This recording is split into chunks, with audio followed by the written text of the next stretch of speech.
Hello, Cryptonauts and Ravenites. Welcome to another cryptocurrency chat podcast. On today's episode, we're going to talk about a Ravencoin development update of what's been going on with Ravencoin, because a lot of you have been asking more or less what's been going on and would like to have an update. And as I promised, we're going to bring back TronBlack, which is here. Hello, Tron. How you doing? Hello. Doing well. Perfect. We also have Jeroz, Whiskers, Mike, and let's see who else on this table. We have Jake and Mr. Scamcoin and Gherkin. Somebody way at the end over there. Who do we got? We got somebody at the end over there. Okay, so with that said, Cryptonauts. Got it. With that said, Cryptonauts, we do have a website finally for C3 Media. It's a basic website that I went ahead and built. It is c3media.tech. You can go there now. It does reroute to an IPFS website, which is awesome. That's the way I've always wanted to do it. And here's the website. As you can see, C3 Media. You can go there. You can get connected to the Discord by clicking on the little link up here. That's awesome. Also, if you want to check out the YouTube channel, here it is. You can subscribe to the YouTube channel. The same thing with the podcast. Here it is. Also, for donations, we do accept donations in Ravencoin. Why? Because Ravencoin is awesome, and that's where the C3 Media token is built. Also accept USDCs and BNB. So with that said, here's the website. You can see on the left. There it is. Okay. And on the right, we do have the podcast. Perfect. Thank you. All right. So with that said, we're going to go get started and talk about Ravencoin. What is Ravencoin? Ravencoin is a digital peer-to-peer network that aims to implement a use case specific blockchain designed to efficiently handle one specific function, the transfer of assets from one party to another. Built on a fork of Bitcoin code, Ravencoin was launched January 3rd, 2018 and is truly open source project, no ICO or masternodes. It focuses on building a useful technology with a strong and growing community. Launched on January 3rd, 2018, the 9th anniversary of Bitcoin's launch, Ravencoin is an open source project designed to enable instant payments to anyone around the world. The aim of the project is to create a blockchain optimized specifically for the transfer of assets such as tokens from one holder to another. A fork of the Bitcoin code, Ravencoin features 4 key changes.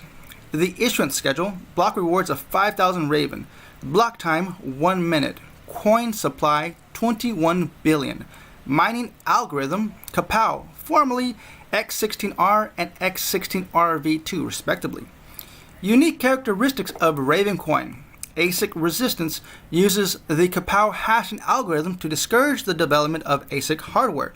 Fair launch. Everyone has equal opportunity to mine or purchase Raven since day one. No pre-mine, no ICO, and no coins held for developers or founders' rewards. Community-driven and true open source. Yeah, and that's it. Perfect. Beautiful. That's what I like about Ravencoin. People just don't know. They don't know Tron. So with that said, Tron, is there anything else you want to fill in with what's been going on with Ravencoin? The basics, please. Yeah, so that was an excellent description. I mean, it covered the basics. It was kind of launched out of Overstock and Medici Ventures, and it's now been, it's kind of developed, and we'll call it incubated there, and now it's kind of on its own, flying on its own, and so even more decentralization. There really isn't a specific, team of developers. It's more of a decentralized team that's kind of forming now. It's been formed. That's kind of where we're at now. Great. Now, in regards to getting some Ravencoin, how do new people that don't even know what Ravencoin is, how do they get into it and get a bag? Yeah, no, that's an excellent question.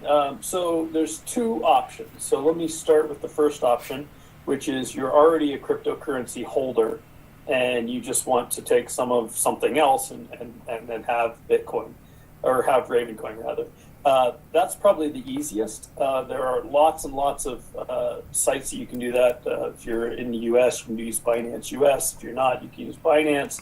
there's a whole bunch of just swap sites, and you can find all of these at the bottom in the footer. We've got a monster footer, Ravencoin.foundation. There's lots of links to various sites, and there's lots of swap sites where you can just put in whatever, get out Ravencoin. So that's one option. Well, let's say you're starting from scratch. This is the first cryptocurrency you've heard of. Seems unlikely, but still possible. Then there's a different set of options, which is you have dollars and you want Raven. In which case, you can go to Sequor, T0, Binance US, Binance, and there's some others that basically that you can connect your bank account and then get Raven. I think spend.com, I think, as well. You can do that. Connect your bank account and then get Raven. So it's kind of two different routes. All right, here's a couple of sites that I'm looking at on the ravencoin.org website here on the middle screen.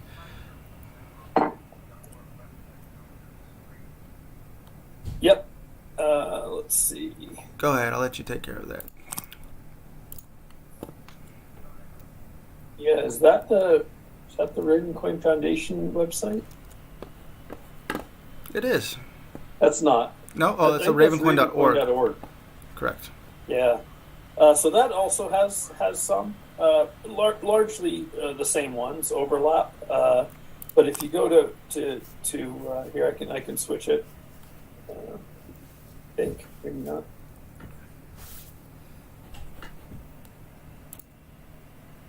Maybe I can't. So you can go to, if you go to Ravencoin.foundation.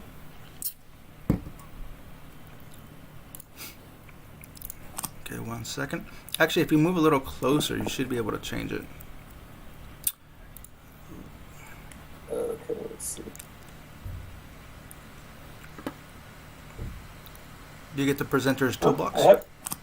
I do. It says presentation tool. Normally I can put a URL in here, but it doesn't seem like it right now. So I don't know if it's captured or...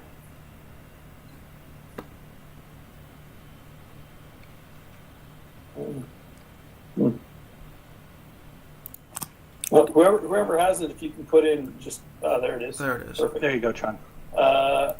And then if you scroll, I think if I scroll, I don't think you'll see it scroll. But if you scroll down to the bottom, to the very bottom, there's some links, and then the second row of links there's swap links. So those swaps are links that you can put in one coin and get out Ravencoin. So that's if you have a cryptocurrency, that's an easy way to do it. And then also there's some wallets that also kind of support those features as well, like Exodus and things like that you can just, if you have something, you can click on swap and then choose Raven and swap something else over. Perfect. And for anyone, I forgot to mention, for anyone that's watching the live stream right now, if you wanna join, you can easily go to download.ravencoincampus.com and download the Burbella. It's .org. Is it .org or ravencoincampus.org? Yep. .org. Okay. You know what? Actually, both of them may work. I think I registered both, and they go to the same spot. So. Perfect. All right. So if you want to join, you can easily join us right now. And if you have any questions, you can always come in here and ask some questions. So with that said, Tron, in regards to the Ravencoin Foundation, you had one just last Friday, which was a very, very great foundation. Do you mind if I put up the proposal list here? Yeah, go for it. Perfect. Let me just go ahead and zoom a little closer here.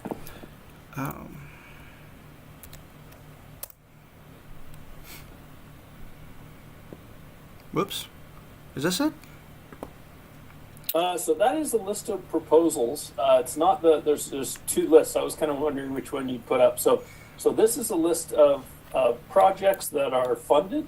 That if you complete them, and they go through testing, then you can get paid. And people are kind of picking those up.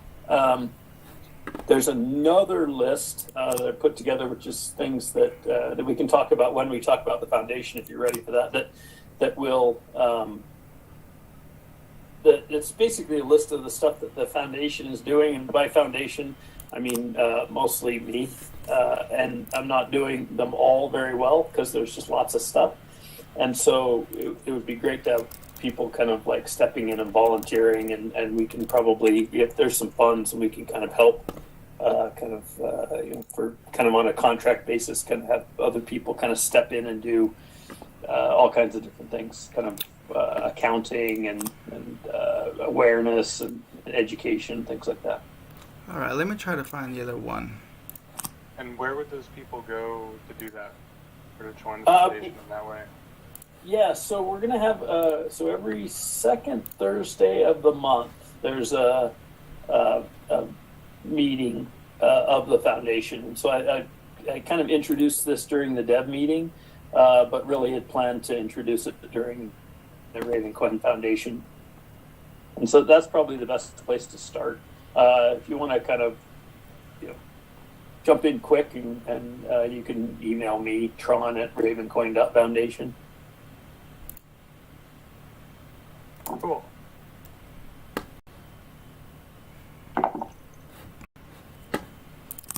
All right, I couldn't find the other link So there. the link, I can put it. I can put the link. I'll just put it in the public chat. Oh, here, perfect. and Thank can you. paste that in. Let's see here. Copy this and head on over here.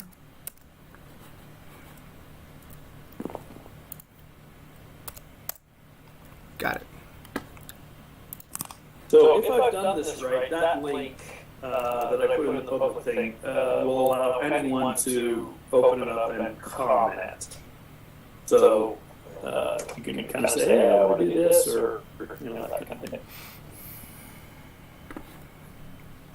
I think each person, I think, independently scrolls this, if I remember correctly. So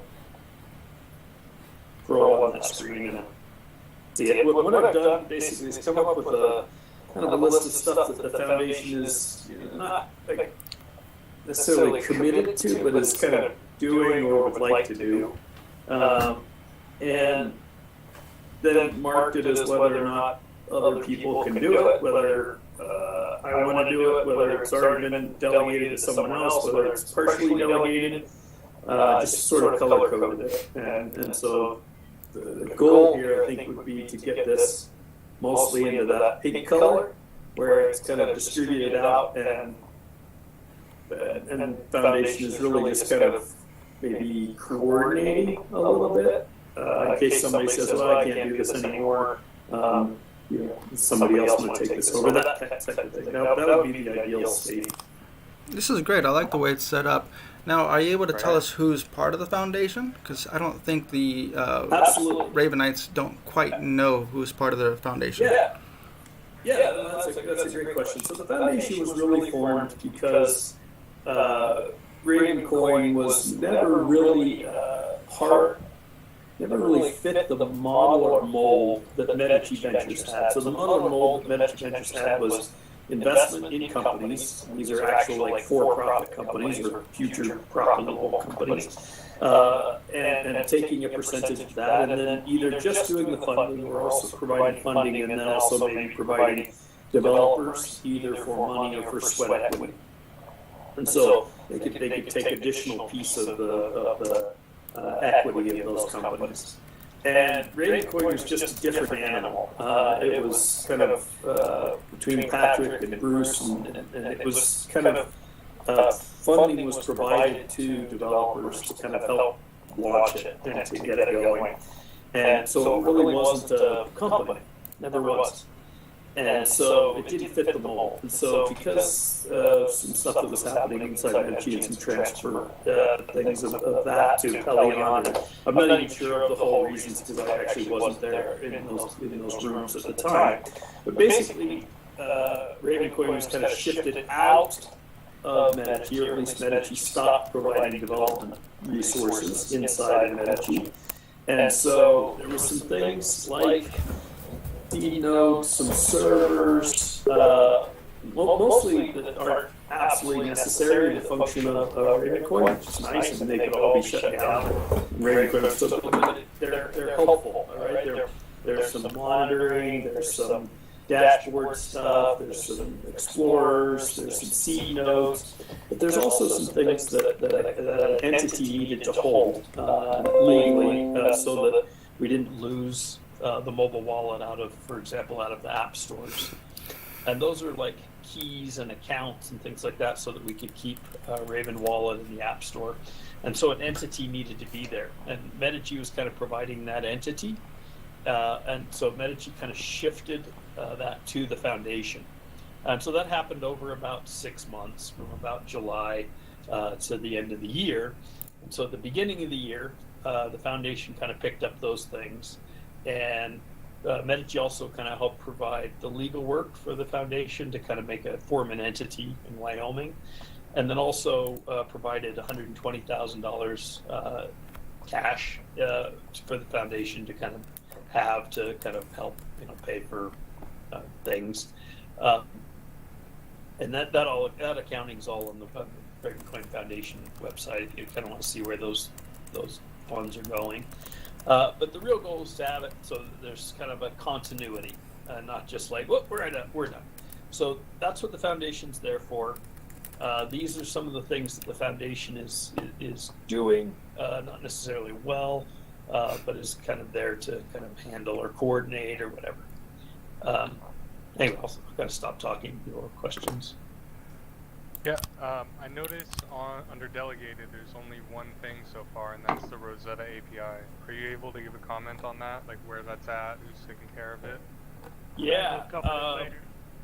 Okay. Yeah, I'll let Jeroz cover it. He has more details on that. So let's. Okay. But Cool. it's fully delegated. I created a GitHub repo under the Raven project, but that's it. And so that's been. Yeah, I'll let Jeroz address the rest of that. The Ravencoin campus is mostly delegated. There's some folks that are kind of helping, and it seems weird, but like because it's like a virtual space, but like managers for this space.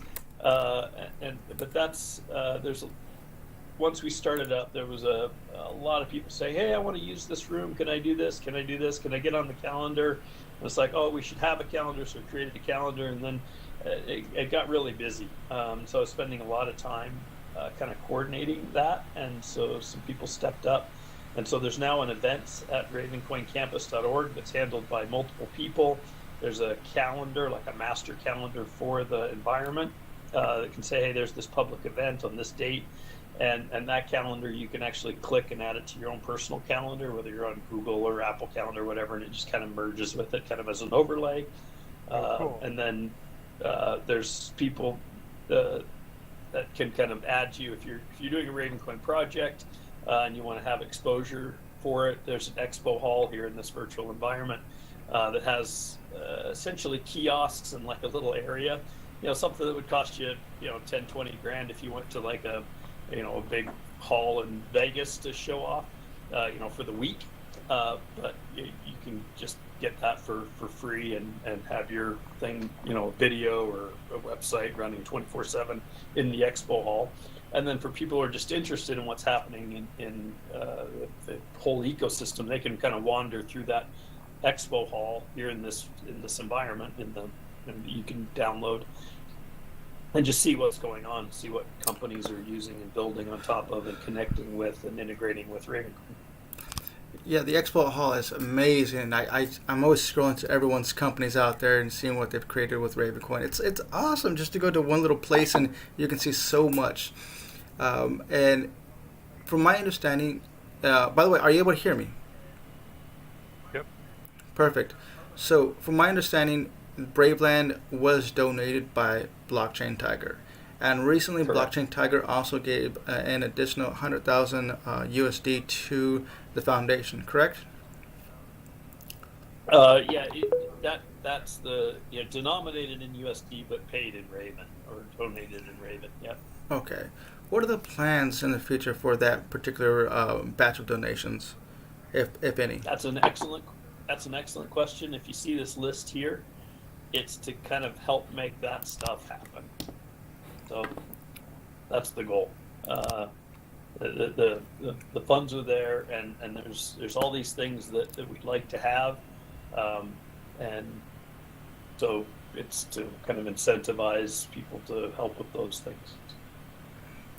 Great. As far as Blockchain Tiger, I asked him, what should be done with this donation, because he's actually done that twice now, and he said, well, a certain amount for me to kind of help coordinate on the foundation, and the rest is for what the foundation needs. So it's fairly generic donation, and the foundation operates with a, like I don't know if charter is the right word, but there's a document basically said its goal is to help the Ravencoin ecosystem. So this entire large group of everybody kind of working on Ravencoin stuff, the goal is for the foundation to be there. And some of it is just coordination, some of it's a place to connect, some of it's even kind of being here today.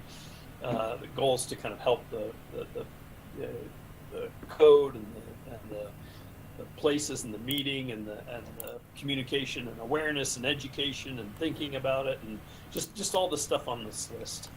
So that's the goal of how the money should be used.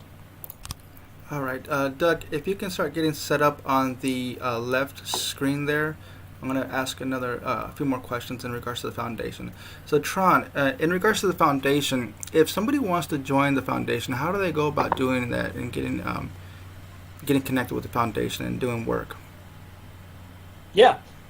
So the best way would be to join the meeting this Thursday. I wouldn't say it's the kickoff meeting because there was one before. It's the week ago. And so it's kind of the first time to kind of say, this here's the list and we want to talk about these things.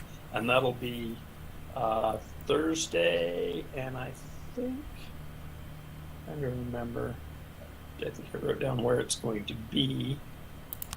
I hope.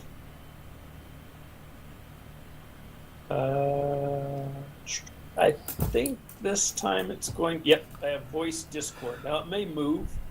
We may have it in here in the future, but this next one, meaning the one on Thursday, will be in Discord via voice. And that's Thursday at what time? Thursday at 3 p.m. Mountain.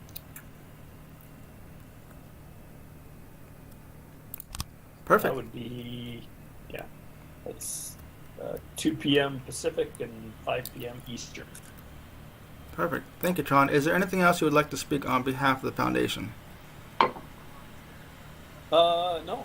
We'd love to have as many people come to this meeting, and then we'll have them, at least currently the plan is to have them second Thursday of each month at 3 p.m. Mountain. If that's going to change, it'll change because of discussions that we have actually at the meeting. So, and then real quick, one other thing, people said, who is the foundation? Right now the foundation is composed of a board.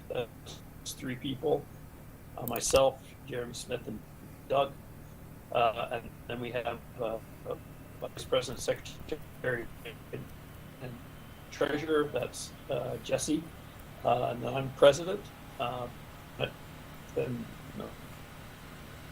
happy to switch to working on other stuff in education.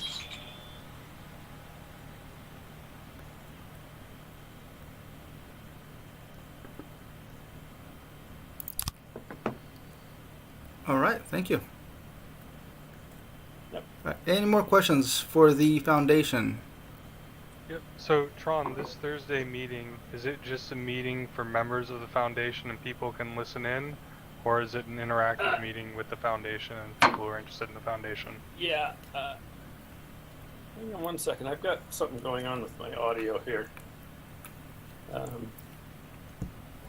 One second. Sorry. All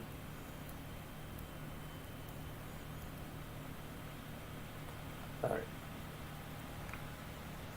Yeah, I'm gonna go on mute for a minute and come back and ask those questions. Okay, we'll follow up with you after Doug. Okay. Perfect. All right. Doug. Hello, Doug. Actually, if you don't mind, just quickly introducing yourself to the Cryptonauts and Ravenites that don't know who you are. Sure, will do. Thanks, John. So I am DougPepe. I'm a lawyer in New York. I teach blockchain law and policy at George Washington University Law School. As Tron mentioned, I'm a member of the Ravencoin Foundation. I'm also sort of, my passion project is a company called MangoFarm, which is a wallet for Ravencoin that has some tools to create blockchain assets. Got another project called Ravencoin IPFS, which I'll show you on the screen here in a minute. I'm also the co-founder of a company called IP Assets, which is sort of focused on using tools and using Ravencoin for sort of real world use cases and projects. That's sort of my background. Great. Now, so you're a legitimate lawyer. People always question that. Is he really a lawyer? Yeah, I was a lawyer first, and yes, that's my job, and I do it day by day for now, 22 years. In regards to you being a lawyer, do you do crypto-related lawyer stuff, No. cases? Well, I don't know what you call them. No, although there is one case, upcoming case that I may be getting involved in. I am a litigator, so what I do is, I'm a courtroom lawyer, but the type of litigation I do is basically complex commercial litigation. Okay. So, what does that mean? That means I do, everything from, I'll give you some cases that I've worked on in the past. I've worked on the 9/11 litigation as part of the executive committee responsible for all property damage claims, financial crisis cases, everything from, the Citigroup, Wachovia Wells Fargo dispute, malpractice disputes. We represent a lot of large law firms in malpractice when they get sued. Complex commercial litigation is really how it's described, but what it means is dollar financial cases between institutions. And I also teach. I don't practice in the blockchain space, but I do teach blockchain law at GW in Washington, D.C. Okay. Well, so my follow-up question is, if a company out there that's just getting started with crypto and it wants to utilize crypto for their company, how can they get connected with a crypto lawyer, somebody that knows crypto, without being scammed? Because, that's the thing, Well, yeah, I haven't really experienced a lot of folks getting scammed, but, that's only because my connection to, I don't provide advice in the space, but I do connect people. If they reach out to me, I'll put them in touch with one of the, lawyers that I know and trust in the space. But it's an important issue that you raise, and really you need to, like any industry, you need to look into the background of someone that you intend to engage. There are a lot of really good lawyers that practice in the crypto space. It's a young industry, so the sort of the legal space in crypto is not as fully developed as in some other spaces, but it's getting there. And the lawyers that I've met, run the gamut from great to okay, but the great ones are truly excellent lawyers. Okay, so can people reach out to you, or do you have something that can be searched, or a direct website where people can go to look for a crypto lawyer? No, the best way that I, if someone that I know, just not a random person off the internet, but if there's someone that I know that reaches out to me for crypto advice, I don't give it. I provide them with a referral to another lawyer who I know and trust, and go that route. I actually did it the other day. I do it, probably once or twice a week. So if there's somebody in the space that knows me personally, feel free to reach out, and I'm happy to give you some names of people that I know will do a decent job for you. Perfect. So it definitely is a growing space. The crypto markets continue to grow, and lawyers are a necessity. Sure, especially if you're dealing with a project that touches on money transmission issues, or any sort of marketplace issues, or anything that could even come close to being a security, or even in the commodity space. You need if you're going to do a serious project, you do need some legal advice to make sure that it's done properly. Perfect. All right, let's see what you have here. You do have IPFS links here, right? In regards to your So project let that you me. just did.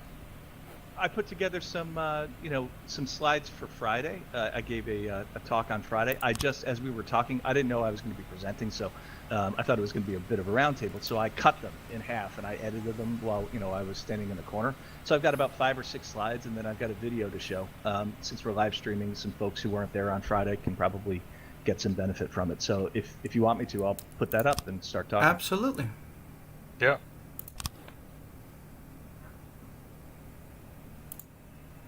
Great. Can everybody see that? Yeah. Okay. Yes. All right. So this is my my passion. My day job is as a lawyer, but my passion is blockchain. So I like to start these discussions with what's probably basic for the people in this room, but may not be so basic for the people who are watching the live cast. And I like to ask basic questions and answer them. Right. So the first basic question, which is particularly relevant to Ravencoin, is what is a blockchain asset? Now, 2 years ago, nobody had a clue what a blockchain asset was, except for the people who were sort of keen on Ravencoin. But now people are starting to realize with the NFT craze, I would call it, one application of this concept. A lot of people use the phrase token. I like to use the phrase blockchain asset. The reason is because it's sort of broader than what we currently see in the space in NFTs. So I'll go through that a little bit. Free to stop me, by the way, if you have any questions. So what is a blockchain asset? Blockchain asset can be just about anything. Any real-world asset that you can imagine. So from commodities to securities to real estate, we've got the example of NFTs. It doesn't need to be a tangible asset. It can also be an intangible asset. So, I mean, securities are a classic example of an intangible asset. You don't hold them in your hand. You hold a piece of paper that represents your legal rights. But it can be, intellectual property. It can be many, many things. And what does a blockchain asset do with this, right? It allows you, and Ravencoin is, in my view, the best, one of only a few projects that allow you to actually do this, and I think Ravencoin's the best. It allows you to bind legal ownership of a real asset with a blockchain asset in whatever jurisdiction you may be in. So law comes into play in a very serious way when you get beyond sort of the digital file attached to an asset, with a picture. And when you start getting into actual applications of real world, assets and securitization, commoditization, you get into a lot of legal issues. So using Ravencoin, right, Alice send and transact in a real world asset, ownership interests in a real world asset, legal rights with respect to a real world asset, Bob, without trusting anyone. And this is sort of the beauty and the essence of what Ravencoin facilitates. So when you say, I'm going to cut you off. When you say without trusting anyone, can you expand into that? Because people are being trusted for sure, but it's just not in the traditional sense that you're having to trust, right? Well, I wouldn't describe it as trust, right? So what does Ravencoin do? Ravencoin is predicated on the same model as Bitcoin. And in both cases, right, Bitcoin allows you to transact value from peer to peer. In such a way, and sort of the revolution that Satoshi brought to the world was the ability to transact in this hex code, this Bitcoin, from person to person without any intermediate third party keeping the ledger. And that's actually the part of this discussion that I cut out because I didn't want to take too much time. But that's sort of the special sauce of what Satoshi brought to the world, the ability not to have a ledger keeper. Right? When we use the banking system today, when we trade in our home titles, when we trade in our car titles, right? There's a central third party that keeps those ledgers. DMV in the case of your car title, the county clerk in America in most states for your house, and the Federal Reserve System for transaction in dollars, and that system for securities. Those are all central trusted third parties. And what Ravencoin did was, and Tron and Bruce Fenton, and to their credit, it was ingenious. Took that model, that Bitcoin model, and applied it to transaction in other things. Right? Ravencoin doesn't just transact in store of value, represented as hex code. It allows you, and we'll get into how, but it allows you to transact in other types of ownership interests that can have can bind themselves to real world assets. But to answer your question directly, no. I mean, Ravencoin does not require a trusted third party in order to transact from peer to peer. In fact, that's exactly what it does. It allows you to not use. Cool. That answer. All right, great. Okay. Yeah. So, I mean, this is sort of basic, but when Alice sends this blockchain asset to Bob, her transaction gets cryptographically secured on the network through cryptographically secured through a decentralized network, and that's done with mining, proof of work mining, the same sort of methodology as Bitcoin. But this is really the meat of what I wanted to talk about. How do you make a blockchain asset, right? How do you put those real world legal rights onto a blockchain? You can't necessarily do it, or at least can't do it simply and as cleanly as with Ravencoin on Bitcoin. So start with this notion. Blockchain asset is a blank slate. What is a Ravencoin asset? Just issued it straight from your or if you use MangoFarm, what is it? It's a name, a given number of units, how many there are, and it's subdivided units. That's it, right? So you've reserved the part of the namespace, identified how many of these things will exist. You've also flagged whether it would be reissuable or not in the case of all types of assets except uniques, right? That's it. It's got no legal import, and it's really got no connection to the real world. You couldn't, you can call it an asset, but that's not really what it is. It's just a, blank thing that people are sending back and forth to each other. But how do you fill that blank slate? That's the magic, right? Every Raven asset comes with the ability to attach a special IPFS hash. Also a flow transaction ID, but I focus myself more on the IPFS aspects of things. And that hash, right, what does it do? It references information, gives your blockchain asset content. So using IPFS, you can attach information to your asset to give it life. IPFS is what breathes life into a Ravencoin asset. And that can be anything from an image, right? That's an NFT. An NFT is an image hashed through IPFS attached to your asset. Hopefully. But it can be, yeah, hopefully. It can be other things, right? Legal documents, securities. Securities are a bundle of legal rights that have certain, characteristics. Well, those are created using documentation, and that documentation can be bound to an asset using IPFS. Movies, that's content delivery, or you can even put a picture of your cat, right? It can be everything from the most serious and the most valuable to the most frivolous, and that's the beauty of it. That nobody is telling anyone Ravencoin is a decentralized system. No one tells anyone what to use it for. I've had ideas for using it for very basic things like keeping your warranties for your electronics, everything from that straight up to securities. So, but that begs the question: where can you store your IPFS data? You can put it on chain, and that reference, that hash that we looked at earlier, that gets immutably stored on chain with your blockchain asset. Content, right? That's not stored on chain. It's only a reference. And IPFS, many people don't fully appreciate this. It's not a content delivery system. It is a content delivery system, I'm sorry. It's not a storage system, right? So Ravencoin is not storing your file when you create a Ravencoin asset. Your cat picture or your security or your NFT, it needs a permanent place to live. Now, this is where Ravencoin IPFS comes in. You can do this on your own, right? You can run a Raspberry Pi, you can put, or a desktop, you can put IPFS on it, and you can keep it accessible 24/7 to anybody who clicks on your asset and wants to open that file. You can even shut it down, and for a day or two, some of the nodes that have pulled it previously may maintain it on a voluntary basis. But if you're going to do something serious with your asset, or even a picture that you want everybody to, I put a video up the other day. I want people to be able to see that video on click without delay and without any hiccups, without it going down. So that's where we sort of created Ravencoin IPFS, and it's designed, provides a set of IPFS management tools for the folks in this room who want to make Ravencoin assets. What it does is gives you persistent storage, right?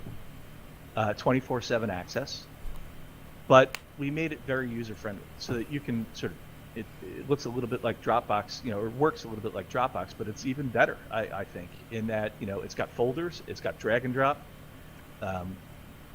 file sharing mechanisms, we baked in secure encryption methodologies, and it's available in 9 languages. And, one of the highest compliments somebody who beta tested it for me gave me was that it's so simple a little kid can use it. And that's exactly what I wanted to hear, because that was the goal for the whole thing. It took about a year to build, a year and a lot of time. I mean, this wasn't sort of a 1 hour a day project. It was a lot of work. But so that's Ravencoin IPFS. I have a little bit of a video that I'll show you guys. It's 3 minutes long, but I'll give you a brief preview on what's next from MangoFarm generally. So MangoFarm has sort of connected up with IP assets, as I mentioned before, and we're bringing new things to some use cases. But we're also doing what needed to be done for a while, right? So the first thing is right now actively we're refreshing the UI for MangoFarm and the UX for some things like encryption, and got a pretty cool thing coming down the pipe in this new refactor, which is a custom builder. No more these are the forms you have to use, or single file. You're going to be able to create your own. You can even create the look, right? It's not where things are placed on the blockchain asset when it's viewed will be up to the user, not up to me as the the person sort of setting up a standard, which I thought was a pretty cool addition. So when you guys see it, let me know what you think. But I love it. It's not fully baked yet, but it's in process. We've got we're bringing on some new artists. We've got an art platform, which is an e-commerce platform, and an artist branded website that we've sort of condensed down to its essence and can do it pretty cheaply. This is not a this is designed to sort of mimic traditional commerce, e-commerce, not a sort of OpenSea. This is a branded site where artists can take their artwork, their real world artwork. This example here is an NFT, but take their paintings and sell them. And it's got an accounting system, it's got a CRM platform, it's got all that stuff. But along with the sale comes a blockchain asset on the Ravencoin network. Only have one artist up now on that. rickdemontart.com. But we're onboarding some more artists as soon as we get some time and development space to do. And then we're going to integrate with Sequoia. I'm the advisor to Sequoia, and we're in the process now of sort of working that up so that people can make assets with dollars if they choose to use dollars instead of Raven. So that's sort of what's in the pipeline. We've got a few more things that I can't really talk about now, but I will as time goes on. You can expect to hear about them a little bit more over the summer. But let me just give you a little bit of show and tell now about Ravencoin IPFS, because it's easier to just show you. It doesn't really hit home how simple this thing is with words. So I made a video for this purpose. John, is it okay if I play this now, or do you have questions?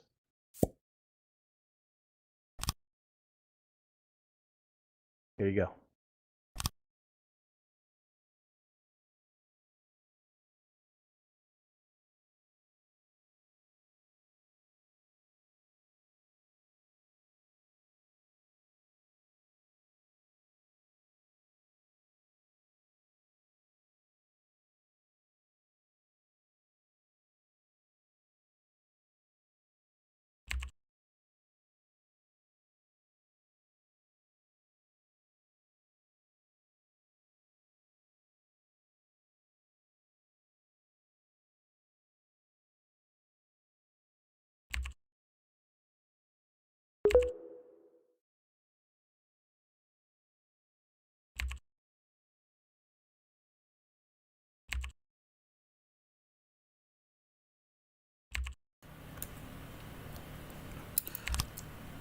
Doug, Oh, sorry is there guys. any? So you can't. Yeah, you can't hear the sound. You know what? I have a remedy for that. I will give me 1 second, and I will remedy this. Apparently, when you do video, there's no sound. All right, so I'll fix it.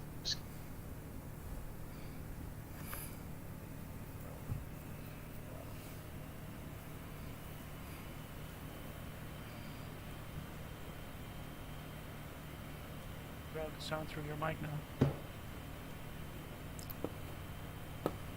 Welcome everyone to Ravencoin IPFS. At Ravencoin IPFS, we provide advanced IPFS management tools for Ravencoin users. Ravencoin IPFS is the simplest way to upload IPFS files. Just drag and drop your files to the uploader or to the file explorer. It works just like Dropbox, but the difference is this isn't Dropbox. This is an IPFS system. We're unaware of any IPFS system that's quite as easy to use. It wasn't simple to make, but we think it was worth the effort. The system is so easy, even a child can use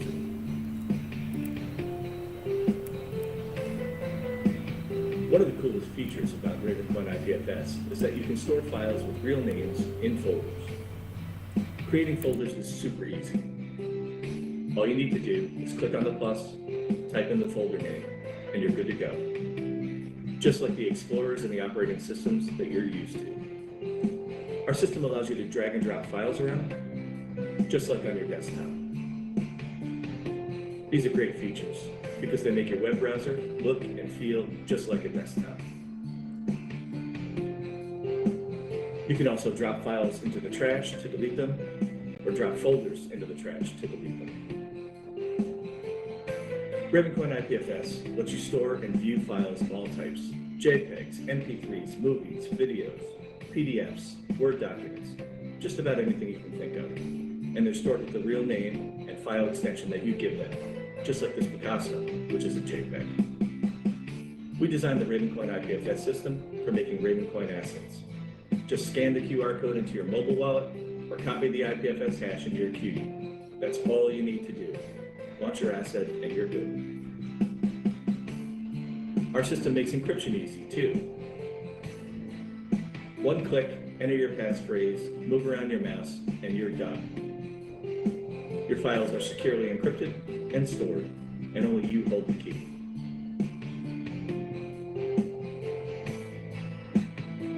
This system allows you to put private information on a public blockchain. Take a look. This is what anyone would see if they tried to look up your IPFS hash. But we designed the Ravencoin IPFS system with a couple of tools that allow you to share your information with friends. The first is a unique key that goes with the document. You can share this key with anyone, and they can decrypt the file in our purpose-built IPFS gateway. This is the only IPFS gateway on the market that does anything like this. Copy and paste, decrypt the file, one click, and there it is. Super easy to use.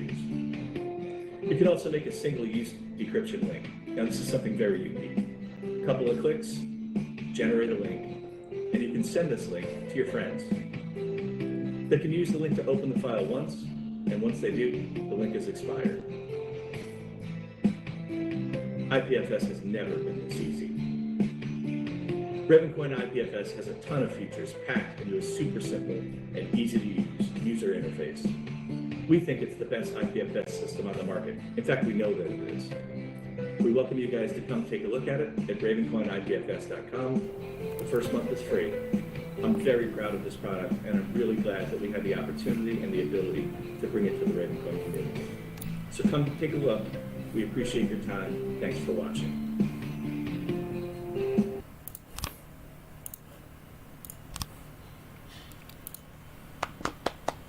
Amazing. Geeking out over that encrypted IPFS section.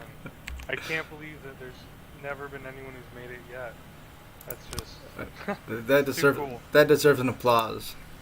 Yeah.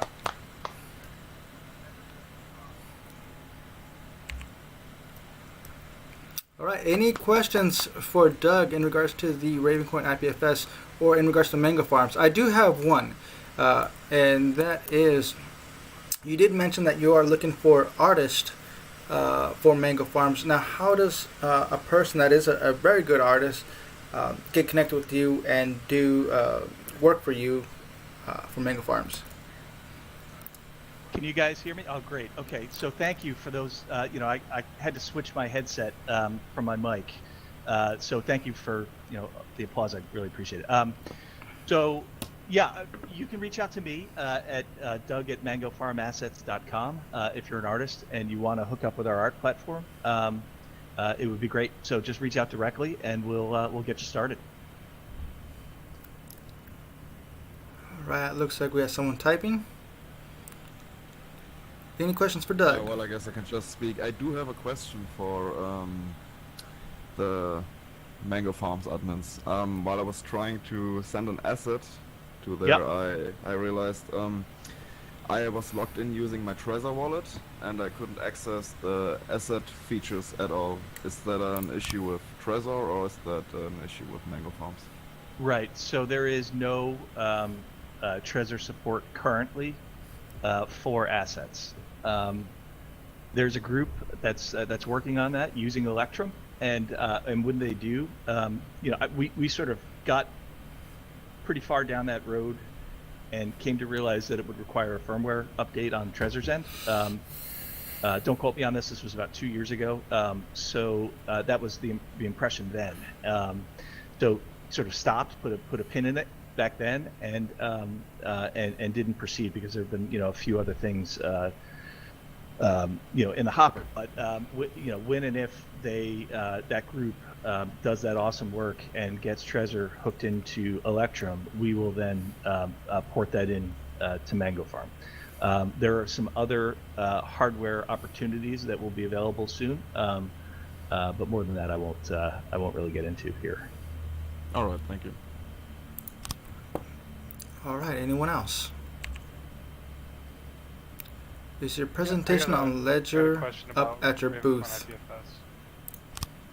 Got two people talking. John, I think someone else was talking. Sorry, go ahead, Sean. It's a question from Portland Poetry. Is your presentation on Ledgers up at your booth?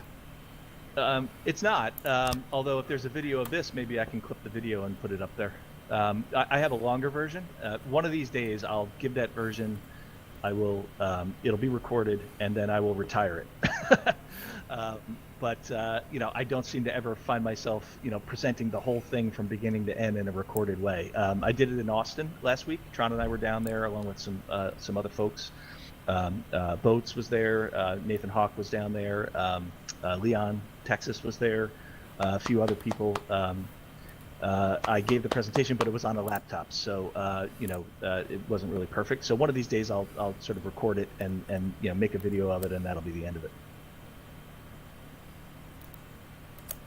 Cool. Now, with Ravencoin IPFS, is all the data being stored on Amazon? And if so, do you see down the line the ability to have people be their own nodes or be nodes to support Ravencoin IPFS? Yes and yes. So we picked Amazon because the elastic storage on Amazon basically allows unlimited. So there's a little bit of an issue, right? When you have an IPFS repo, that when you migrate that repo, when you expand the space on the instance, basically have to convert all of the files that are currently there over to the new instance. You can't just flip it. So we use elastic storage, which is a little bit more expensive, but it's nearly infinite. I mean, for all practical purposes, it's infinite.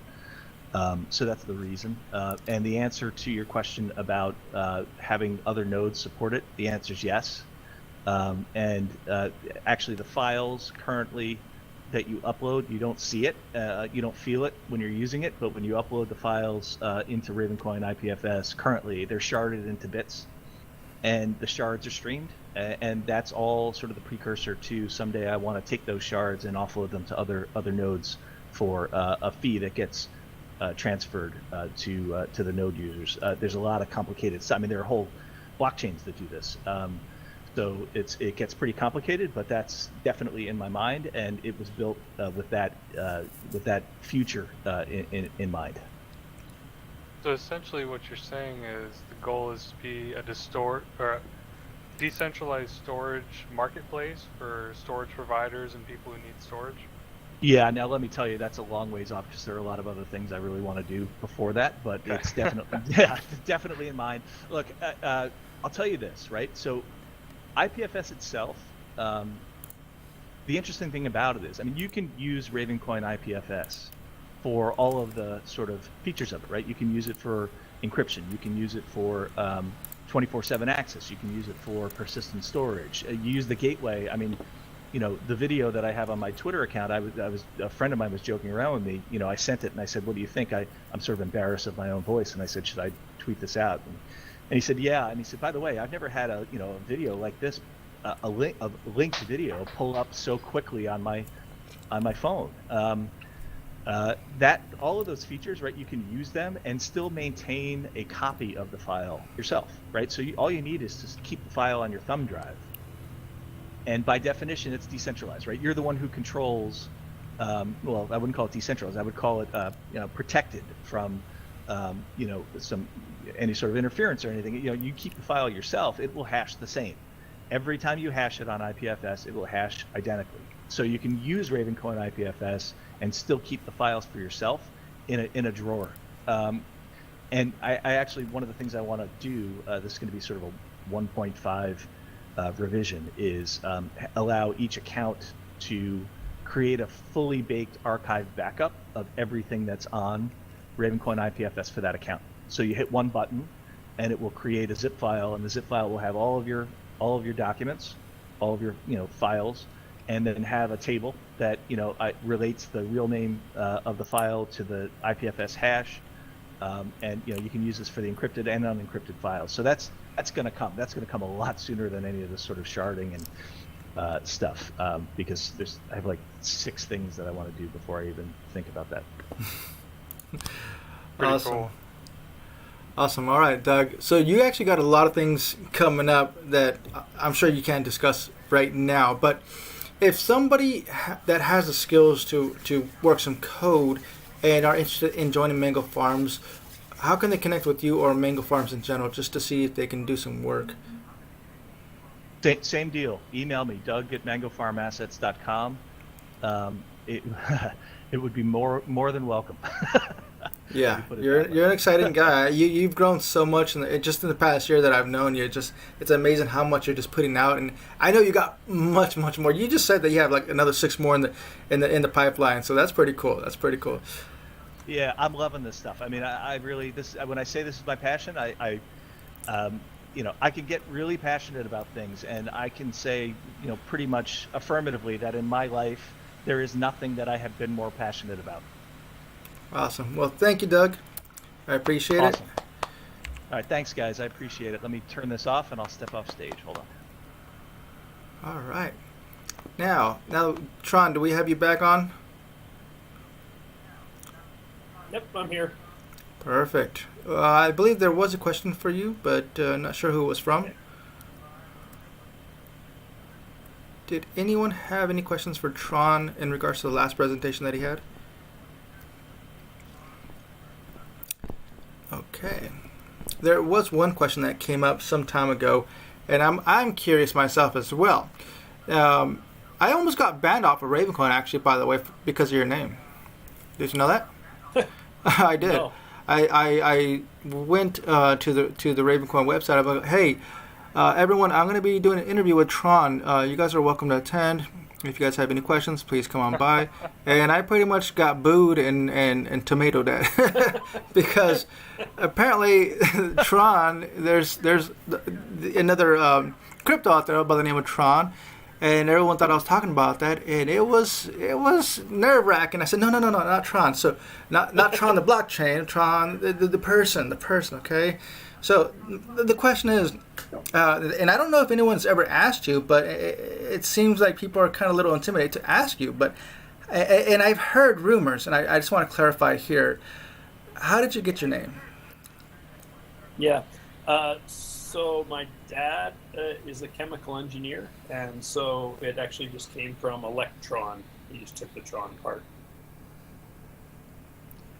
That's simple, huh? That's it. That's it. All right. And you were Tron way before the Tron blockchain came out. I was way before the Tron blockchain. I was way before the first Disney movie and the second Disney movie. All right. The Disney movie was actually done. The graphics for that, one of the first kind of adding stuff via computer. The light. Yeah. At the University of Utah, where I went to school, so in the film department. So I kind of got to see where that was done.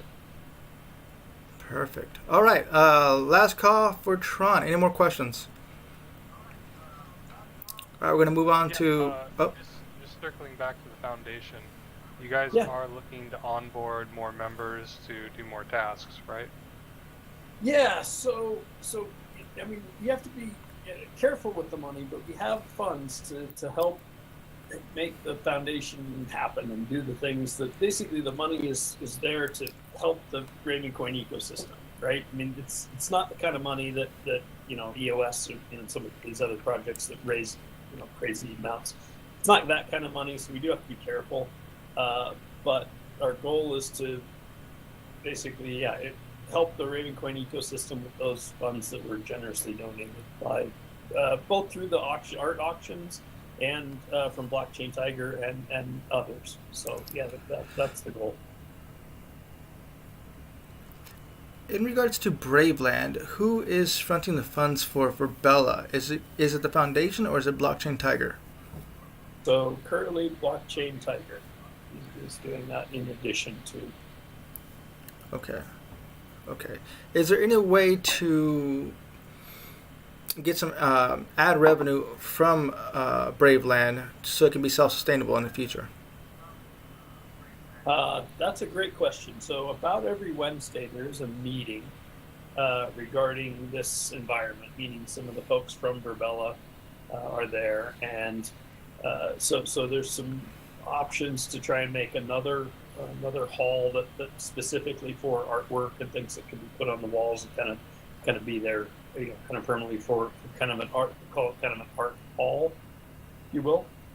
So that's been talked about. There's also, I guess, some additional costs that I wasn't aware of, and so that got brought up last time. And I definitely don't want to speak for Blockchain Tiger and where that goes. So I asked them to kind of put together a list or to talk to Blockchain Tiger specifically. He may kind of delegate it, but if that's the case, I just want to make sure that we're kind of keeping it reined into the things that are reasonable. And then the other thing that I would like to see, and I mentioned this to them and they're looking at it, I would really like to see, so if everyone, if you click on your own name in this environment, you have a profile. And I would like to have a section in that profile for Ravencoin address so that you put your own address in there.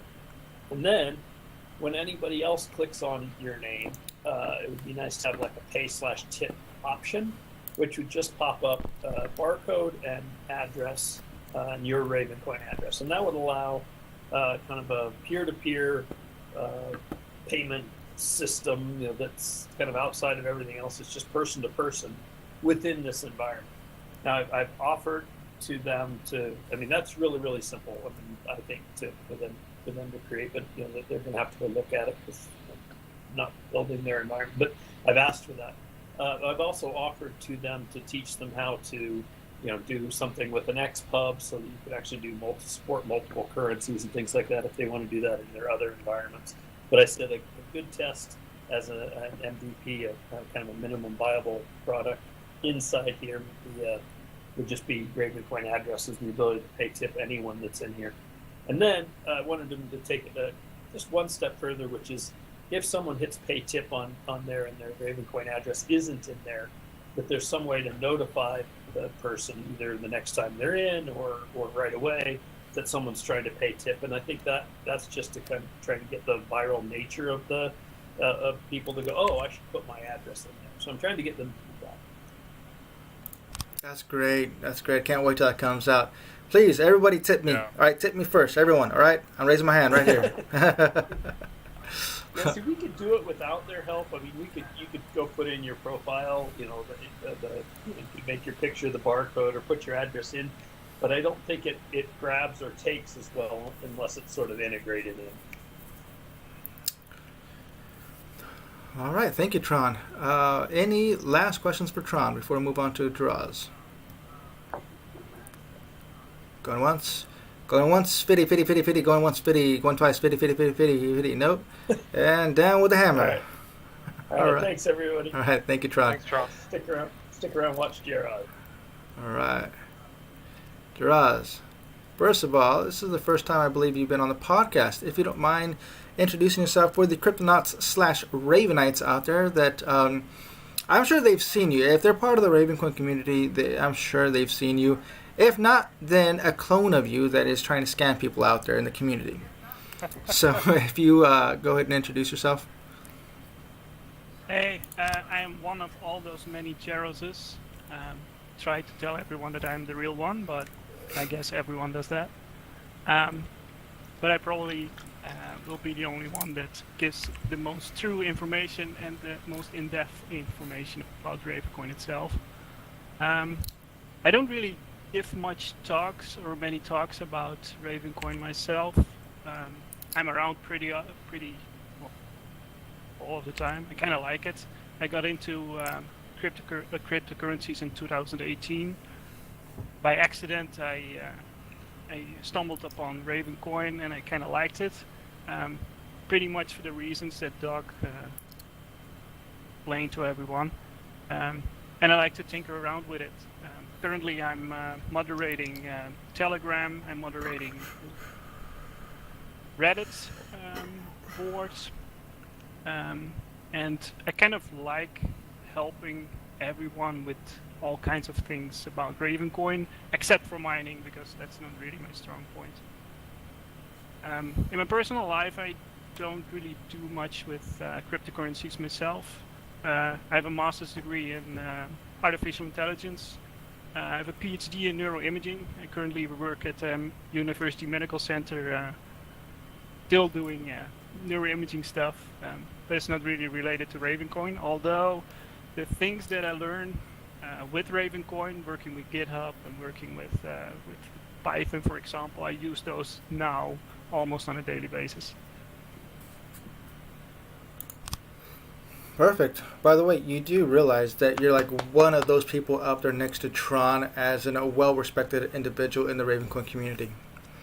If somebody has a question, they're going to you for the answers because you know a lot and you've always been that person that's been reliable to give a strong answer to any question out there.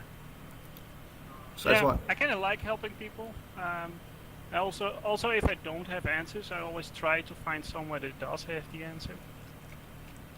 But also, if people don't have the answer, I try to come up with it myself.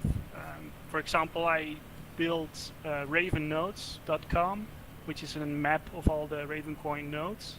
Kind of started because people asked how many nodes there were, how they could set up nodes, and there wasn't much around, so I kind of grabbed something that was already out there, which was BitNodes, and I converted it to Raven nodes, and then built the whole interface around it myself.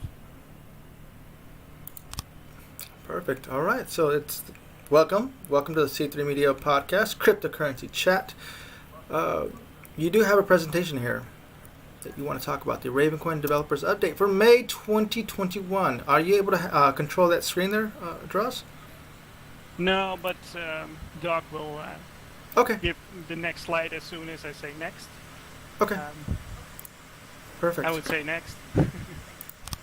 Thank you. Yeah, so I wanted to cover a couple of big projects that are currently worked on by different developer groups within the Ravencoin community. Projects are worked on, these developers that work on these projects, they fully donate their work to the project itself. So it's pretty awesome to see this. And they kind of picked up a lot of work after Medici decided to kind of drop the project. So yeah, I'm very enthusiastic about seeing everything that's happening right now, and I just wanted to give an update on these 4 projects. I will go into the Ravencoin Core, Rosetta Ravencoin, Electrum Raven, and I will end with Ravencoin Mobile. Doug, could you give me the next slide? First, Ravencoin Core. Just nobody seen it yet. This is the wallet.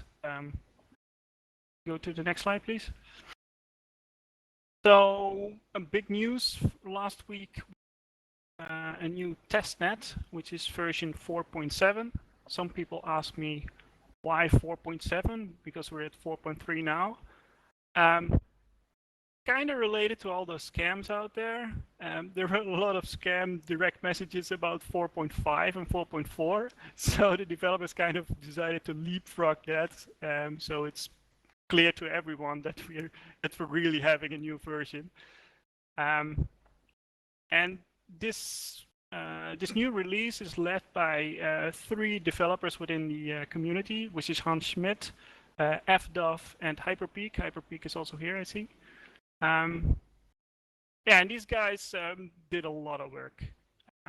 Over the last 4 or 5 weeks, they covered about over 120 pull requests to the GitHub, which is just an insane amount of work. And I'm very pleased to see that they're also happily doing it. Next slide.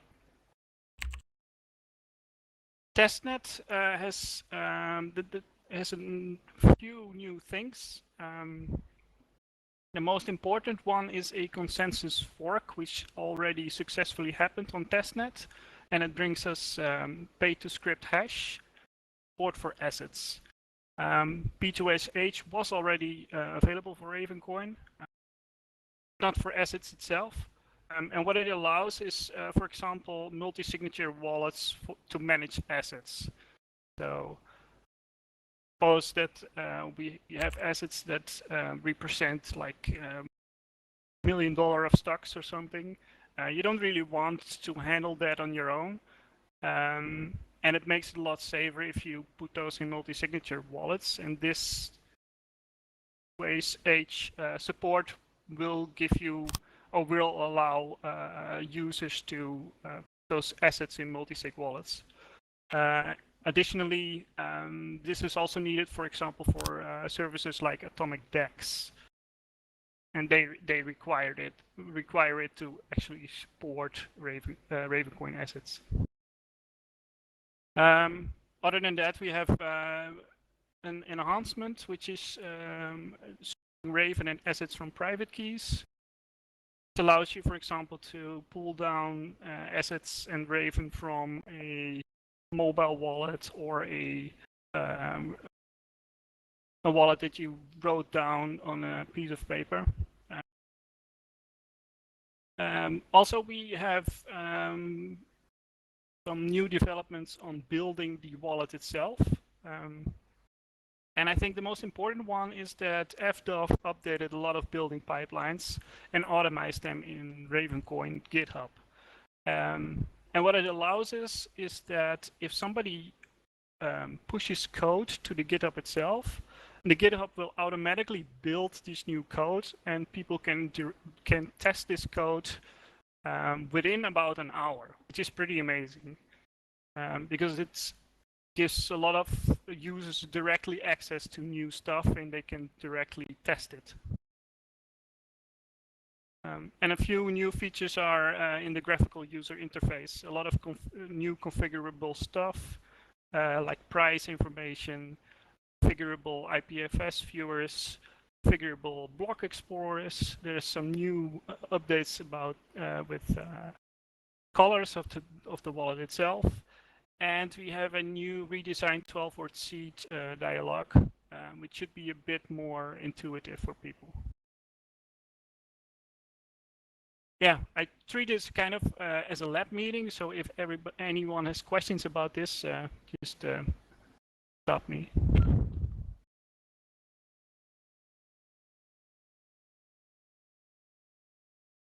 Not? Yeah, that's really cool. There's a lot of new features going into the wallet I didn't realize. I really like the IPFS viewer. Is that like in test already, like in the ocean, so to speak, or is that still in development? So if you download a testnet wallet, you can already use it. How it works is that you just double-click an asset and it will open a asset viewer. We're still a bit hesitant to keep it like this because if someone double-clicks an asset and he or she doesn't know what the IPFS will be about, it could be a security issue because an IPFS can contain anything. And it can contain apps, but it may also contain viruses or whatever. So what we're planning to do is also put a notification in between, like a warning, asking people, are you really sure? Because you're going to open a browser now and open the IPFS content. Is there any way for the wallet to check beforehand what kind of IPFS file it is? Like whether it's an image, video, or executable? No, it's not grabbing any information from the IPFS at all. It's only it only knows the hash itself.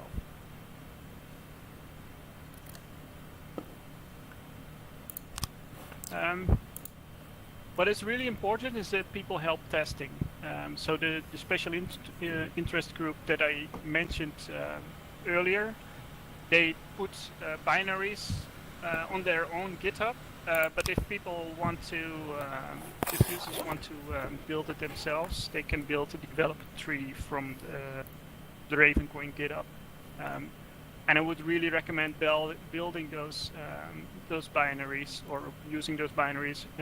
Grab some testnet Ravencoin and please help testing. We already broke a couple of features, but it's really good to know if stuff works for everyone. Right. And FDOF also wrote an overview of the things that can be tested right now, and he's trying to track that a bit more comprehensively than before. Oh, cool. Is he working on putting up like a Google Doc or something? Currently, he put it on the GitHub that is in the middle of the slides. It's a table with the things developers like to be tested, and he and shows where you can commit the issues that you find, or also if you tested it and can confirm that it works. Sweet. Perfect. Thank you, Jeroz. Is there any questions for Jeroz? Going once, fitty. Going twice, yabba dabba doo. Alright, sold. Then the next part is Rosetta Ravencoin. A lot of people are very anxious to know what the progress is there. So next slide. Wow, it's ready. Nice.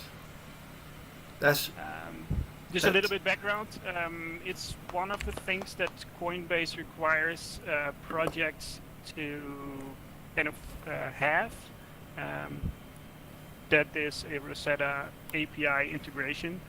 We had 3 developers from Ravencoin that helped integrating Ravencoin into Rosetta. Most of the work was done by Ben, and he had some help from Unclear and Hyperpeak. It's on the Theta Ravencoin project within the Ravencoin project GitHub. And it's out there now. People can test it. Those 3 developers can confirm that it works.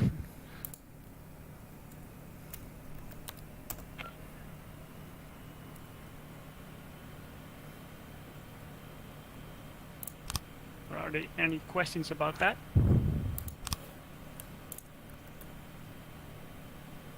No, pretty cool that it's finally done though. That's Yeah. People have been talking about it for a while now, and for Coinbase even longer. Nice to jump over that last hurdle of something they would need. Mm-hmm. Who needs Doge when you have Ravencoin, right? All right. So the next part is Electrum Raven. We already discussed this a little bit. Doug already mentioned about hardware wallets. Had an Electrum Raven for about 1.5–2 years, built by username Standard Error.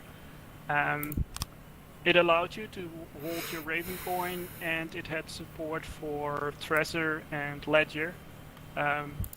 Standard Error isn't around anymore, and at some point this Electrum Raven wallet even broke down. And I think it was we about hardware wallets, I think 3 or 4 months ago. I talked about it with Doug. He said hardware wallets are an absolute must for holding assets. And then we had some discussions. There was even a proposal for a bounty to put hardware wallet support in the Ravencoin core. But after some discussions with developers, we didn't think this was a good idea, and also for good reasons. Bitcoin developers also decided not to put it in there because require putting third-party software within the core wallet is not really preferred by, also not by Bitcoin developers. So got back to the Electrum and decided to put also a interest group on that. Can go one slide further. So we have, I messed up some slides. So the idea is to get an Electrum Raven with full asset support. Currently, Curl 30 did a lot of work on that. And he has currently a release available on his GitHub that works with Ravencoin right now. Also works with hardware wallets right now. And together with him, I also updated the Ledger page on the Ravencoin website. And this Electrum Raven is available on Macs, Windows, and Linux. Can go to the next slide. Yeah, so this Electrum Raven supported by this special interest group. Curl 30, it really does the heavy lifting here, and he had some help from me, Hyperpeak, and Hans Schmidt. Got pretty far already, and he actually already has implemented asset support in his node, as well as in his newest Electrum Raven client. And I'm going to show you a few images, to give an impression what it looks like. So the next slide is an overview of your asset holdings within Electrum.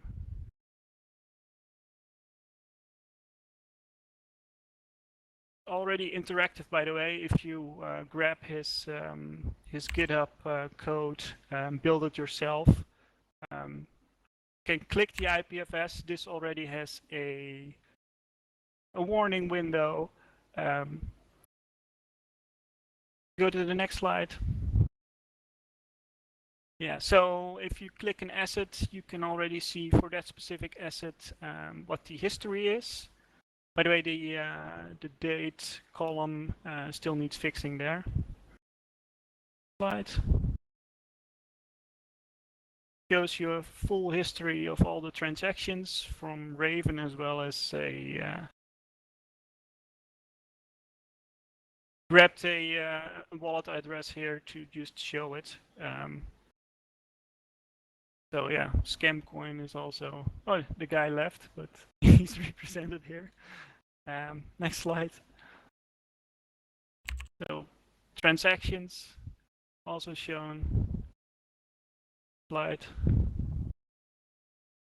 We have a spam filter.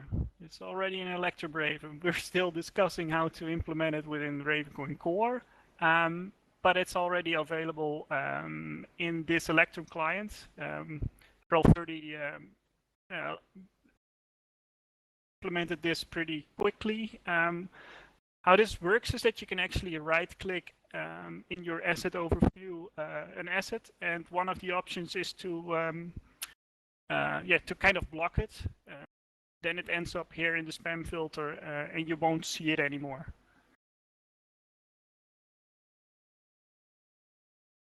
I think that's the last one from this series. So you won't see them, but they're still there. They don't. It's not like they're rebounding, right? No, so they're still in your wallet. You just don't see them. Okay. There are assets around that have very hostile or vulgar names, and I can imagine that you don't want to see those. Hiding them. Well, we decided to hide them instead of using your one-click thing to burn those assets. What it means is that you send those assets to a burn address, and nobody can access them anymore. But the downside of that is that you would have to pay a transaction fee. So then the burden move to the actual receiver of spam, which is not really preferred. Why there's a spam filter implemented in this wallet. Is there a way to make it in Electrum where every time you get a new asset or an asset that your wallet hasn't had, that they ask you, do you want to spam block this or allow it? Or is it you have to go in and actively pick what you want to block from spam? Well, currently it's implemented like I explained before. So you can right-click an asset and add it to the spam list. Okay. Are there any questions about Electrum right now?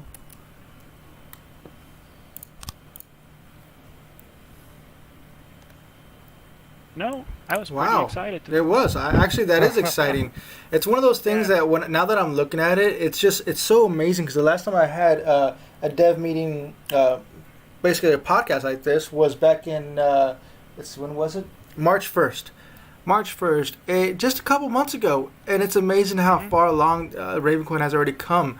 It's one of those things that it's so amazing and frustrating at the same time. Frustrating because there's some people out there in the Ravencoin community that are just kind of talking negative about Ravencoin, saying that there's no work being developed on Ravencoin, that it's a dead coin.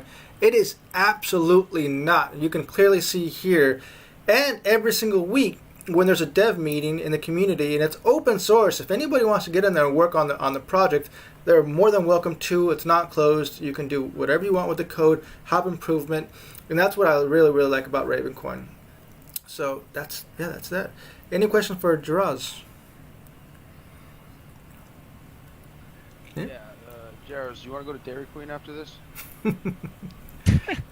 Nice. You're late already here. Come on. All right, Jabber. Good job, buddy. Perfect. All right. All right. So next we're gonna have Mike. Mike, where you at? I still have one more item. Oh, do you have? Oh, okay. Oh. Yeah, the most important nice. one, arguably. Go ahead. So the Ravencoin mobile. There are a lot of problems with the mobile wallets. That's mainly because there is no development support for those mobile wallets. So we had a new idea, and that was to new wallet. And this work is actually funded by a user called Whale Street, and he hired a developer, which is MetaStack.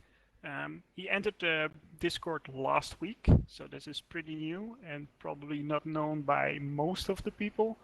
And they're setting up a new wallet, which is called Moontree app. Yeah, didn't like the name, but it's their choice. I talked to Wall Street about it. I said it almost sounds like Tree Fitty, which is a meme in the Discord, and he said it was actually a mixture between going to the moon and Tree Fitty, and he made Moontree. So that's the code name of the project. If you go to the next slide. The main aim is to adapt Blue Wallet, which is an available wallet coin. It's pretty lightweight, and it uses Electrum nodes. Nicely fits with the previous topic that I discussed, because we already have nodes that support assets. So it's cool that we can glue these projects together right now.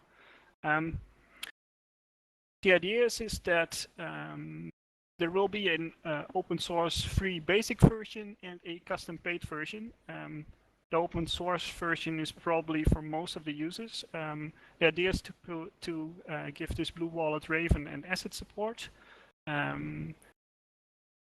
Make it configurable that you can choose the assets that you're tracking. The idea is to implement private key sweeping, IP44 derivation support, make it skinnable. What that means is that you can put your own branding on that wallet yourself. Very useful for companies that want to use a wallet for their specific asset or their specific implementation, and they can also configure it in such a way that it only shows their asset. So it would be a company branded wallet with only their asset. API based, and it has text message triggered manual signing. And the custom paid version is for companies that want to hire the same developer and get their own wallet for their specific asset. Yeah, you could think about, well, for example, if there would be a company that giving out, for example, concert tickets, then they could have their own concert ticket wallet with their own branding on it. That's really cool. That's the main idea behind this project. Nice. Okay, I have a question in regards to the current Ravencoin mobile wallet. Is it? Would you consider that a dead wallet now? Because it seems like the foundation is working on the Electrum wallet and now Blue wallet, but I haven't heard anything in regards to the original Ravencoin wallet that's currently out. That's not in the best condition currently for Android. No, that's true. I'm not aware of any developer supporting it right now. It used to work, period. The environment the wallet is in is ever changing. The iOS is updating, Android is updating. So these wallets start and the phones also change. Wallets start to lag behind, and I think personally they will be phased out at some point. Okay. But if Tron is already typing, so if he has plans to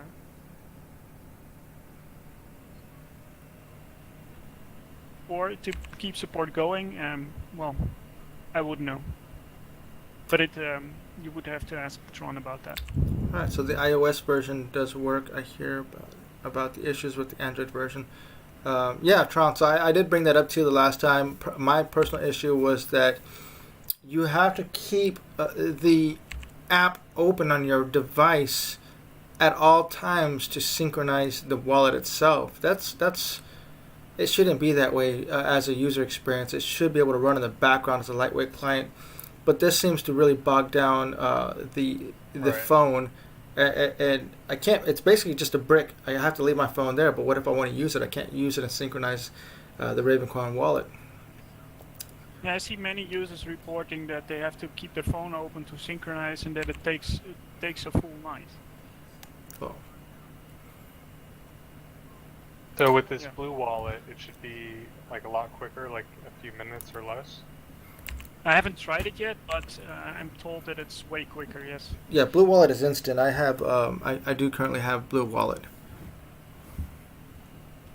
Cool. All right.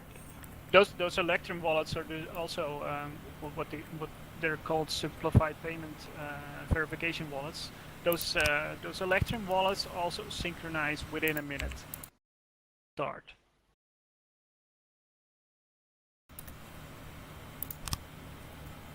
Perfect. Any questions in regards to the Ravencoin mobile wallet for Jeroz? All right. So let's go ahead and. Give me a moment. Give me a moment here.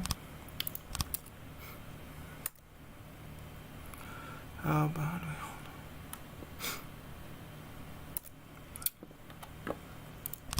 No, Mike, I think we're good, Mike. I think we're good. Let's go ahead. I want to bring you on. Don't be shy. Don't be shy. All right. Thank you, Jeroz.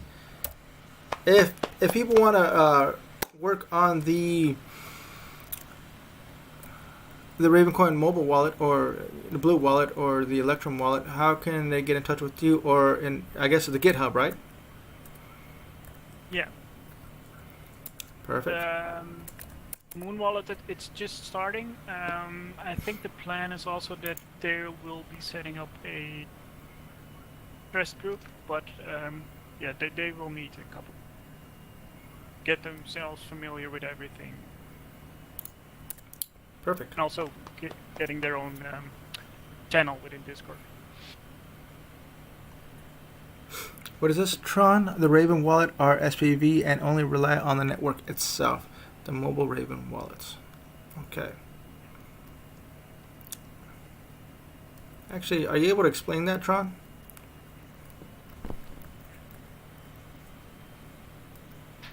Yeah, I can explain that. So, the mobile wallets, they don't rely on anything. The only connection they make to the outside world is to get a price feed, so that you can say, I want to send $10 worth of Raven. They have to go to a price feed somewhere, an API price feed, to know what a Raven is worth. But other than that, they're pretty tightly integrated with the actual Ravencoin network. So there's no servers, right? So if everybody tried to shut down the servers and stuff, these mobile wallets would still work. And that's not true of an API wallet. I'm not saying it's a huge advantage, but it is an advantage, and one thing that we tried to keep. The advantage to the Moontree wallet is it's API based, so you basically create your key, do it. Everything's instant, right? It'll just be, you won't have to sync. There'll be servers that are syncing the chain and keeping track of what everybody has or what each address has, and the wallet will just basically ask for that information and it'll show up instantly. So as far as the user experience, things like the MangoFarm wallet, the Zelcore wallet, both are asset-based wallets, and those are also near instant. And Moontree project should have that same near instant quality. Tree fitty. All right, perfect. Thank you. All right, Mike, jump on the stage. Jump on the stage, please. We're about an hour and 35 minutes in, by the way, so we're going to try to wrap this up in the next 2 minutes. I'm just joking. Mike. I'm cool with that. No. Mike, take your time. Take your time. I definitely want to plug in how IPFS is connected with Ravencoin. So, but before we do that, for the Cryptonauts / Ravenites out there that don't know who you are, can you introduce yourself? And you are, by the way, a very active person in the Ravencoin community, so I definitely want to give you an applause for that, because you do help out the community and the foundation. You do. You absolutely do. And actually, you helped me a lot learn about IPFS, so I'm going to give you another applause. for that as well. All right. So go ahead. Oh And, yeah, IPFS is kind of like my religion. I will door to door spread that to anyone who will listen. All right. It's Perfect. just- yeah, A quick little introduction, please. Yeah. So my name's Mike. Found Ravencoin early 2018. Before that, I really had no computer experience at all. I hated the internet. I feel like I missed my window of the .com boom, and went through too many experiences with server or data providers taking my data. Just a large collection of YouTube videos, and then one day YouTube said that all these are against their terms of service and I can't view them anymore. So I kind of like turned my back on the internet. But then I found Ravencoin, and I really love the centralized aspect of it, how you can own your own piece of real estate and it's secured on a global cloud that's supported by proof of work. That just blew my mind. And that's pretty much background in crypto. Perfect. Tron, if you can please mute your mic, please. Thank you. All right. Now, in regards to IPFS, you know everything about IPFS, at least enough for me. I don't. There's so much. There's so much. Okay, yeah, go ahead. IPFS is kind of like the Congressional Library. There's just so much information in there that even if you dived into it, 24 hours a day, didn't need any sleep, you're still not going to be able to unpack the whole thing. It's essentially the internet. But yeah, the few parts that I have learned, I really enjoy. But yeah.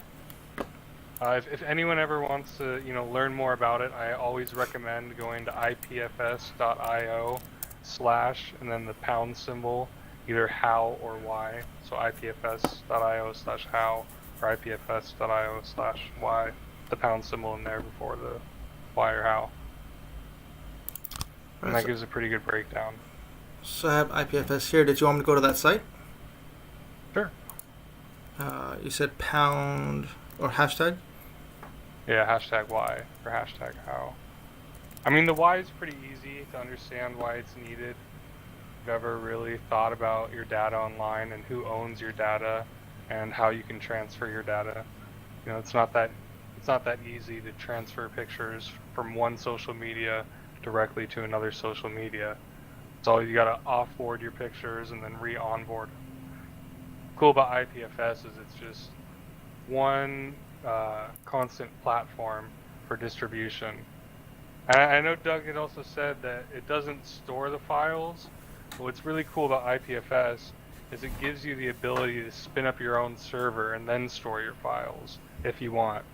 And that's kind of a hard thing to do in other aspects. You can't be your own server node on YouTube or something like that.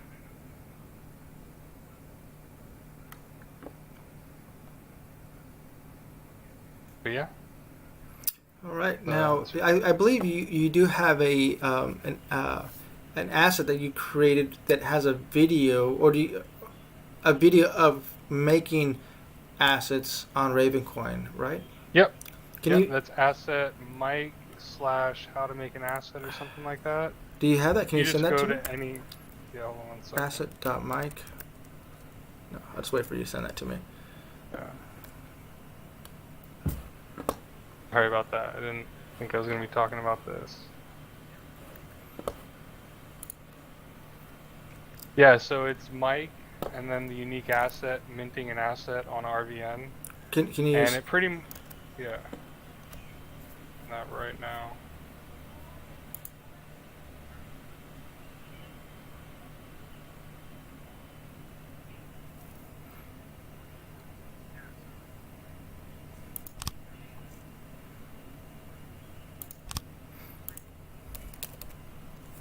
There you go.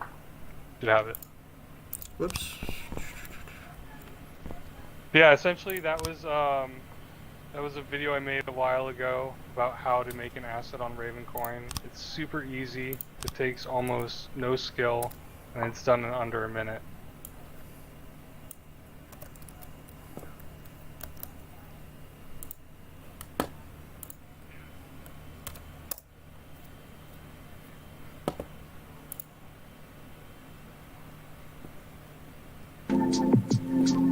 Another really cool thing about Ravencoin too is it stamps and dates whenever you make something. So, you know, in the years to come, I can be like, oh, what year did I make this video, or what month? And I'll know exactly when I made it, which is pretty cool for other documents or pictures if you want to add. I would definitely recommend encrypting your private pictures with the MangoFarm software or Ravencoin IPFS. But every time I see you, it's like the first time I meet you. I have been going as far as asking if I could get with her. Fragrance like a flower, subtle and sweet too. I display love by ear and hope she gets the picture, gets the picture, gets the picture.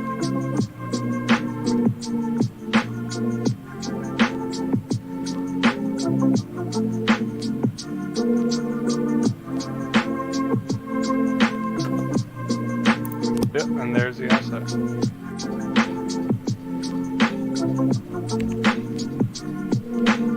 Every time I see you, it's like the first time I meet you. Fragrance like a flower, subtle and sweet too. I have been going as far as asking if I could get with her.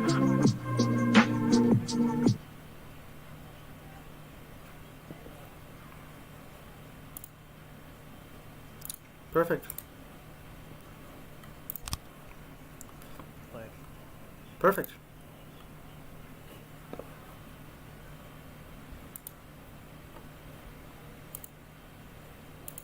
There we go. All right. So that's that. Any questions from Mike in regards to IPFS? I know somebody out there wants to make an asset. I believe Scamcoin might want to make an asset. No, he's pretty much got it done. He's got it done. Yeah, I know. I knows saw what's that. up. I saw that. Okay. So we're all set then. All right. Last thing. Actually, since you're already on stage, Mike, I believe it was you, Tron, and Jeroz. You guys were out a couple weeks ago at the Texas conference. How was that? It was pretty fun. I liked it a lot. Some good Texas barbecue. It was really refreshing. Nice. Nice. Are you guys going to have that pretty soon here on the West Coast? A Ravencoin meetup? Yeah. Come on, Tron. Yeah, so there's usually something if what is it, the World CryptoCon or some of those open back up, that would be probably a Vegas one. That's usually pretty good. So I'd recommend we kind of watch and see if that one's going to happen. Perfect. Perfect. All right. So we're all set. Any questions before we wrap this up? Go on once, Fiddy. Two, I've got a Fiddy. question. All right, go ahead.